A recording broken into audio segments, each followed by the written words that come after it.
Bun, eu sunt clientul, vreau să cumpăr casa din spatele tău, da? Doamne ajută.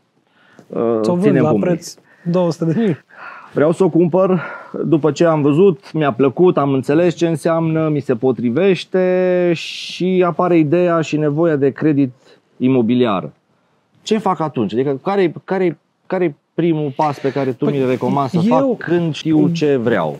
Eu ce recomand, și știi asta că lucrăm de ceva timp împreună, recomand ca în momentul respectiv clientul să vină la un broker, să ceară o ofertă bancară și să meargă la bancă să-i se aprobe financiar. Totuși, gândește-te la o speță în care clientul vrea casa, îți dă 20.000 de euro avans și nu se încadrează la bancă. Așa mai bine mergem la bancă, ei se aprobă financiar creditul pe o perioadă de, nu știu, 30, 60, 90 de zile în funcție de bancă, după care știm foarte bine că acel om are practic banii de la bancă și mergem mai departe pe procesul de tot ce înseamnă evaluare juridică, imobil și finalizăm procesul. Okay. Am avut